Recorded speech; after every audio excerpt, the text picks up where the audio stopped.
Ողջույն հարգելի հետևորդներ, եթերում ABC լուրերն է, ես Գառնի Մթաֆյանն եմ, կարևորի մասին նախ համարոտ։ Ավստրիայում մեկնարկել է եպիսկոպոսաց հավաքը, ինչ մանրամասներ են հայտնի։ Խաղաղության խորհրդի առաջին նիստը, ով մեկնեց ու ով մերժեց։ Հայաստան-Ռուսաստան բարեկամության ցուցանիշն անկում է գրանցել, ինչ է ցույց տալիս հետազոտությունը։ Հայաստանի ներդրումային ոլորտը վտանգված է, ինչու է մեր երկիրը հայտնվել սև ցուցակում։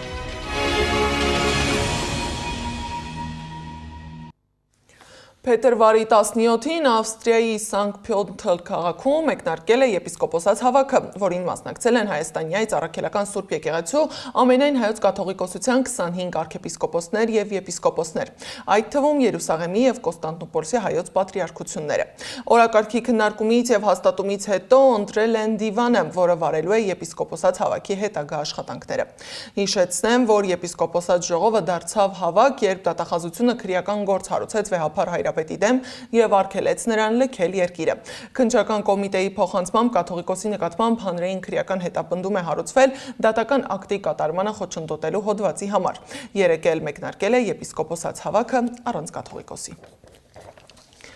Մինչ Հայաստանում պայքարում են իշխանության հակաեկեղեցական արշավի դեմ, Բաքվում ապօրինաբար պահվող մեր հայրենակիցները փորձում են միայնակ առանց պաշտոնական Երևանի եւ միջազգային հանրության աջակցության պաշտպանել իրենց իրավունքները։ Սակայն Բաքվի կեղծ մեղադրանքների դեմ միայնակ մնացած Արցախի ռազմաքաղաքական ղեկավարությունը դատապարտվեց ադրբեջանական օրենքներով։ Երեկ էլ հնչեց Ռուբեն Վարդանյանի գործի վերաբերյալ վճիռը։ Վարդանյանին դատապարտել են 20 տարվա ազատազրկման։ Նախկին պետնախարարի իրավաբանական թիմը միջազգային կազմակերպություններին եւ պատասխանատու կառավարություններին կոչ է արել անհապաղ քայլեր ձեռնարկել պաշտպանելու Վարդանյանի եւ Բաքվում պահվող մյուս հայրենակիցների իրավունքները եւ ապահովելու նրանց ազատ արձակումը։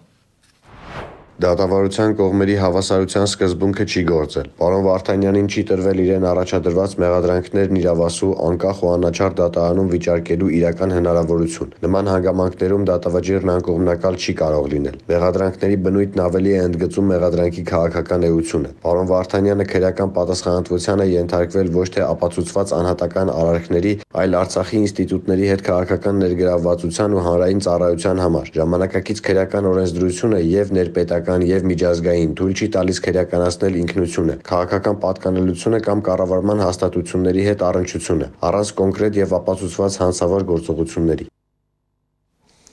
Իսկ ով է Ռուսաստանաբնակ միլիարդատերը, որը հրաժարվեց Ռուսաստանի քաղաքացիությունից ու տեղափոխվեց Արցախ։ 57-ամյա Վարդանյանի անցած ճանապարհը Սեդակ Կիրեղյանն է ներկայացնում։ Ռուսաստանում առաջին ներդրումային բանկի հիմնադիր, Մոսկվայի առաջին մասնավոր բիզնես դպրոցի ստեղծող, բարերար, Արցախի պետնախարար, ապա գերի Բաքվի բանտում։ Նա հայոց ցեղասպանությունից փրկվածների ժառանգ է, հայ ընտանիքի որդի, մարդ, որ իր ճանապարհը հարթել է ինքնուրույն։ Սա Ռուբեն Վարդանյանի կյանքի պատմությունն է։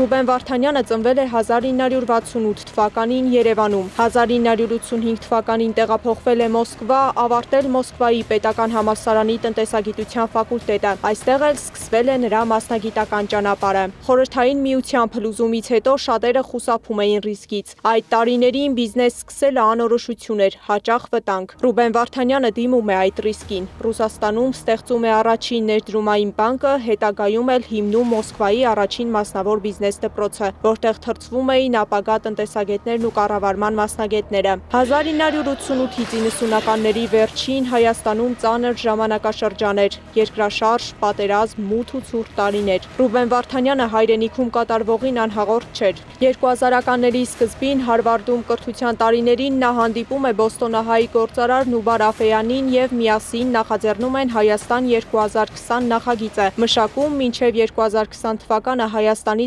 զարգացման ռազմավարությունը։ Այդ տարիների ընթացքում Վարդանյանը գործընկերների եւ ընկերների հետ աջակցում ու իրականացնում է ավելի քան 700 նախագիծ Հայաստանում, Արցախում եւ աշխարհի տարբեր երկրներում ուղղված կրթության, մշակույթի ու հոգեվոր ժառանգության պահպանմանը։ Ցեղասպանությունից մազապուրտ Ցամայակ Վարդանյանի թոռն է Ռուբեն Վարդանյանը։ Նրա եւ ցեղասպանության 100-ամյակի հիշատակին 2016-ին Վարդանյանը նախաձեռնում է Ավրորա մրցանակաբաշխությունը, որի առաքելությունն է ճանաչման արժանացնել եւ աջակցել նրանց, ովքեր վտանգի են ենթարկվում սեփական կյանքը փրկելու հակամարտությունների եւ մարդկության դեմ իրագործվող հանցագործությունների հետևանքով տառապողներին։ Օվկիանոսից այն կողմ մրցանակաբաշխությամբ կամ սեփական ծրագրերով հայրենակիցներին աջակցելը Ռուբեն Վարդանյանը բավարար չհամարեց։ 2022 թվականին հրաժարվելով Ռուսաստանի քաղաքացիությունից եկավ Արցախ եւ ստանձնեց պետնախարարի պաշտոնը։ Վարդանյանը 112 օր պաշտոնավարեց որպես պետնախարար։ Արցախի շրջափակման օրերին մնաց այնտեղ եւ շարունակեց բարձրաձայնել քաղաքական, մարդասիրական ու սոցիալական խնդիրներ։ Արցախից նա խոսեց միջազգային լրատվամիջոցների հետ, ահազանգ հնչեցնելով կատարվողի մասին։ Սկսեց վերանորոգել Մարտակերտի եկեղեցիներից մեկը ի նշան հոգեվոր եւ բարոյական վերածննդի։ Այդ վերանորոգումը ավարտին չհասավ։ 2023 թվականի սեպտեմբերի 27-ին Ռուբեն Վարդանյանին առևանգեցին Հակարիի կամրջից եւ տեղափոխեցին Բաքու։ Կեղծ դատավարության ընթացքում Ռուբեն Վարդանյանին մեղադրել են ահաբեկչության համար, ավելացրել մի քանի հատոր իր հետ կապ չունեցող մեղադրանքներ։ Ռուբեն Վարդանյանին կեղծ դատավարության սկզբից թույլ տվեցին միջազգային փաստաբան ունենալ, բայց նրա միջնորդությունները ընթացք չստացան։ Փաստաբանը հրաժարվեց գործունեությունից անարդար ու կեղծ դատավարության պատճառով։ Ռուբեն Վարդանյանը բանտից ուղերձներ, ձայնային հաղորդագրություններ ու կոչեր հղեց։ В Азербайджане 39 почти лет назад. Իսկ հիմա Բաքվի դատարանում նրան դատապարտում են առանց միջազգային փաստաբանների, մեդիայի մասնակցության։ Սեդա Գյուրեղյան, Գեգամ Ղազարյան, ABC Media։ Իսկ այս ամենին զուգահեռ Փաշինյանը գնում է Միացյալ Նահանգներ մասնակցելու Խաղաղության խորհրդի առաջին նիստին, որը տեղի կունենա վաղը։ Խորհուրդը, որի նախագահն է ԱՄՆ նախագահ Դոնալդ Թրամփը, ստեղծվել է վերահսկելու Գազայի հրադադարի պահպանումը եւ հետպատերազմյան վերականգնման գործընթացը։ Ադրբեջանի նախագահ Իլհամ Ալիևը եւս խորհրդի կազմում է եւ հավանաբար նա նույնպես կմեկնի Վաշինգտոն նիստին մասնակցելու։ Ավելի վաղ Կրեմլը հայտնել էր, որ չեն պլանավորում մասնակցել Խաղաղության խորհրդի առաջին նիստին։ Վատիկանը նույնպես չի մասնակցելու Խաղաղության խորհուրդ նախաձեռնության նիստին, հայտարարել է Վատիկանի դիվանագիտական բարձրաստիճան պաշտոնյա կարդինալ Պիետրո Պարոլինին։ Նրա խոսքով ճգնաժամային վիճակների կառավարման հարցերով պետք է զբաղվի միավորված ազգերի կազմակերպությունը։ Հռոմի պապ Լեո 14-րդին, ամերիկացի առաջին պապին եւ որոշ հարցերում Թրամփի քաղաքականության քննադատին դեռևս հունվարին էին հրավիրել խորհրդին միանալու։ Մինչ Վաշինգտոնում հնչում են խորհուրդներ խաղաղության մասին, հրապարակում են հետազոտություն, որտեղ մտահոգիչ ցուցանիշներ էլ կան։ Կապի զարգացման ազգային հետազոտական ինստիտուտի վերլուծաբանները Մոսկվայում ներկայացրել են հետխորհրդային երկրների շարքում Ռուսաստանի նկատմամբ բարեկամության ինդեքսի վերջին տարբերակը։ Բացի ավանդական հակառեյտինգային մասնակիցներից, Ուկրաինայից, Բալթյան երկրներից եւ Մոլդովայից, վերլուծաբանները նշել են Ռուսաստանի նկատմամբ Հայաստանի բարեկամության զգալի անկում։ 2025-ին Հանրապետության հաղորդակցման ռեժիմը զարգացել է հիմնականում դեպի արևմուտք վերակողմնորոշվելու ուղղությամբ, ասված է հետազոտության մեջ։ Միևնույն ժամանակ պաշտոնական Երևանը պահպանել է արտաքին քաղաքականության հաղորդակցության եւ երկխոսության ուղիները Մոսկվայի հետ, միաժամանակ արագացնելով Միացյալ Նահանգների, Եվրամիության եւ ՆԱՏՕ-ի հետ մերձեցումը։ Ցուցանիշները դրական չեն նաև Հայաստանի ներդրումային ոլորտում։ Ավելին կարծես հայտնվել ենք սև ցուցակում։ ԵՄ նոր խախտումներ է հայտնաբերել հայկական ավիավոլորտում, չնայած նախորդ խնդիրների մեծ մասը լուծվել էին ըստ իշխանության, բայց նոր թերություններն արդեն հայտնվել են եւ դրանք կրկին սարսափելի ազդեցություն են ունենում ազգային ավիափոխադրողի վրա։ Ինչն է սխալ, ով է պատասխանատուն եւ ինչպես է սա ազդում երկրի ներդրումային վստահելիության վրա, ռեպորտաժում։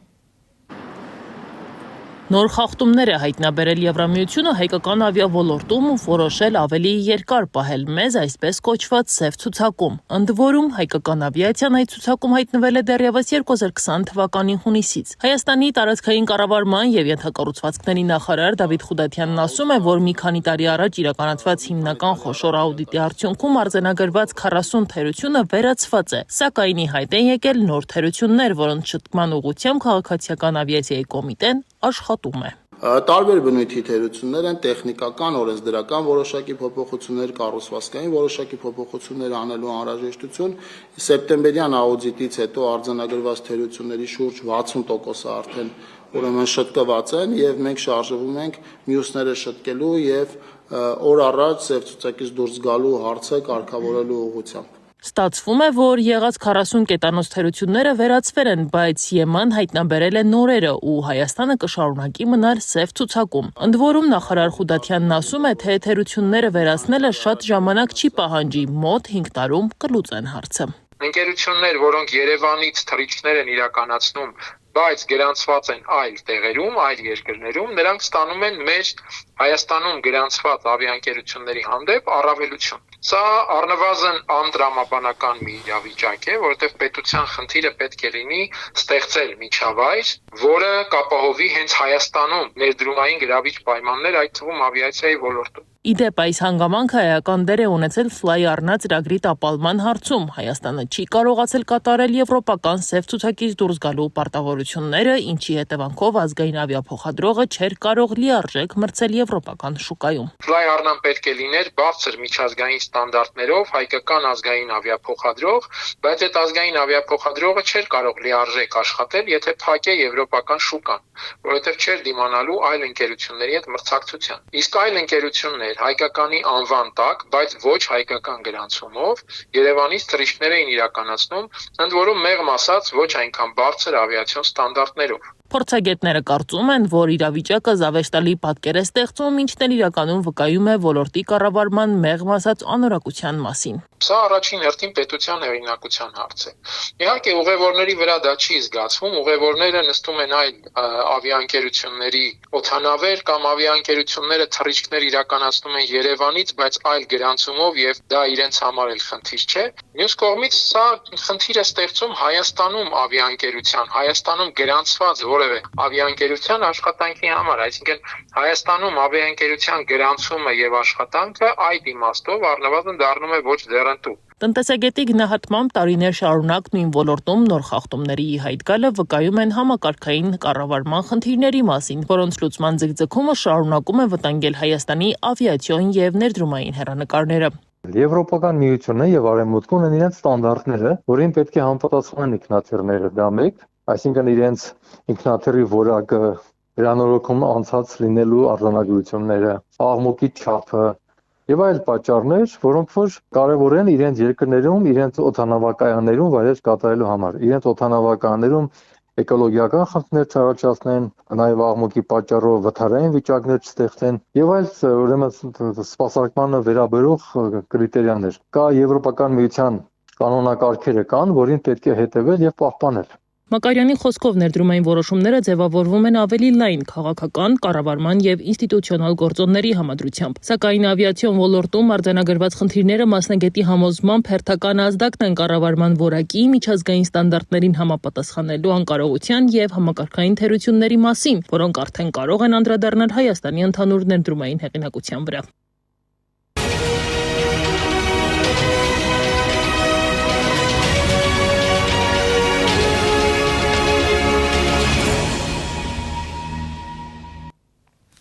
Ռուսաստանն ու Իրանը ապրիլի 1-ին կսկսեն ռեժ 10 տարա երկաթուղու շինարարությունը, հայտարարել է Ռուսաստանի էներգետիկայի նախարարը։ Նրա խոսքով կողմերին հաջողվել է լուծել նախագծի իրականացումը հետաձգող բոլոր վիճելի հարցերը։ Ըստ նախարարի Ռուսաստանն ու Իրանը գործնականում համաձայնության են եկել երկաթուղու կառուցման հետ կապված բոլոր հարցերի շուրջ, որպես հյուսիս-հարավ միջազգային տրանսպորտային միջանցքի մաս, ներառյալ հողերի ձեռքբերումը։ Հունգարիայի վարչապետ Վիկտոր Օրբանը հայտարարել է, որ երկրի առջև ծառացած իրական սպառնալիքը ոչ թե Ռուսաստանն է, այլ Եվրամիությունը։ Օրբանը ԵՄ-ն համեմատել է խորհրդային բռնապետական ռեժիմի հետ, որն անցյալ դարում ավելի քան 40 տարի գերիշխել է Հունգարիայում։ Նա նաև չի ընդունել եվրոպացի որոշ առաջնորդների համոզմունքը, որ Ռուսաստանի Դաշնության նախագահ Պուտինը սպառնալիք է ներկայացնում մայրցամաքի անվտանգության համար։ Ովքեր սիրում են ազատությունը, պետք է վախենան ոչ թե արևելքից, այլ Բրյուսելից, ասել է Օրբանը։ ՄԱԿ Մարդու իրավունքների խորհրդի նշանակած անկախ փորձագետների խումբը հայտարարել է, որ Ջեֆրի Էփշտեյնի գործի վերաբերյալ հրապարակված միլիոնավոր փաստաթղթերը վկայում են գլոբալ հանցավոր կազմակերպության գոյության մասին։ Փորձագետների խոսքով ԱՄՆ արդարադատության նախարարության հրապարակած փաստաթղթերում նշված հանցագործությունները կատարվել են գերակայության համոզմունքների, ռասիզմի, կոռուպցիայի եւ կանանց նկատմամբ ծայրահեղ ատելության ֆոնին։ Միջազգային լուրերը ռեպորտաժում։ Ժնևում կայացել է Ռուսաստանի, Ուկրաինայի եւ Ամերիկայի Միացյալ Նահանգների միջև բանակցությունների հերթական փուլը։ Ռուսական ԶԼՄ-ների տվյալներով քննարկումները տևել են 4.5 ժամ։ Նշվում է, որ քննարկվել են մեծ թեմաներ եւ մեծ փոխզիջումներ, եւ որ եվրոպացիները անմիջականորեն ներկա չեն եղել բանակցային սենյակում։ Իրանի արտաքին գործերի նախարար Աբբաս Արաղչին հայտնել է, որ Ժնևում Իրանը եւ Միացյալ Նահանգները փոխըմբռնման են հասել մի շարք հարցերի շուրջ, որոնք կարող են ներառվել Իսլամական Հանրապետության միջուկային ծրագրի վերաբերյալ ապագա համաձայնագրի նախագծում։ Իսրայելի վարչապետ Բենյամին Նեթանյահուն Երուսաղեմում Ամերիկայի հրեական խոշոր կազմակերպությունների նախագահների համաժողովում հայտարարել է, որ որոշ շրջանակներում Թուրքիան գնահատվում է որպես Իրանից ավելի վտանգավոր հակառակորդ։ Նա միաժամանակ կոչ է արել աշխարհասփյուր հրեական համայնքներին ակտիվորեն ներգրավվել պայքարի մեջ ոչ միայն ռազմական, այլև տեղեկատվական եւ թվային հարթակներում։ Հրապարակվել են Հորմուզի նեղուցում Իրանի ռազմածովային ուժերի անցկացրած զորավարժությունների կադրերը։ Բելարուսի նախագահ Լուկաշենկոն հայտարարել է, որ արտասահմանում գտնվող Բելարուս ընդդիմադիրների կեսը Հանրապետության պետական անվտանգության կոմիտեի գործակալ է։ Ֆրանսիայի նախագահ Էմանուել Մակրոնը Հնդկաստանում հայտարարել է, որ Ֆրանսիան հնարավոր է չափազանց անձիջում է եղել հնդիկ ուսանողներին վիզա տրամադրելու հարցում։ Նա հավելել է, որ կանեն ամեն բան, որպեսզի ապագայում այդ գործընթացը հեշտացվի։ Ամերիկայի Միացյալ Նահանգների Կոլորադո նահանգում մոտ 30 մեքենաների մասնակցության վթար է տեղի ունեցել։ Նախնական տվյալներով զոհվել է 4 մարդ, վիրավորվել 29։ Միացյալ Նահանգների Տեխաս եւ Օկլահոմա նահանգներում մոլեգնում են լայնածավալ անտառային հրդեհներ։ Հոնկոնգի օդանավակայանում ուղևորը սկսել է ջարդուփշուր անել ինքնագրանցման կետերը։ Անահիտ Սարգսյան, Նոնա Գևորգյան, ABC Media։ Իլոն Մասկը Netflix-ին առաջարկել է նկարահանել սերիալ, որտեղ նա կներկայացվի որպես սևամորթ տղամարդ։ Խնդրում եմ դա իրականություն դարձրեք, դա հրաշալի կլինի, գրել է նա։ Այս ժամի համար նախատեսել էինք այսքանը, շարունակեք հետևել մեզ YouTube-ում, Facebook-ում, Telegram-ում, WhatsApp-ում, Instagram-ում ու TikTok-ում կամ այցելեք մեր պաշտոնական կայք www.abcmedia.am։ ABC լուրերի գլխավոր թողարկումը ժամը 18-ին է, եթերում կլինի Աննա Սարգսյանը։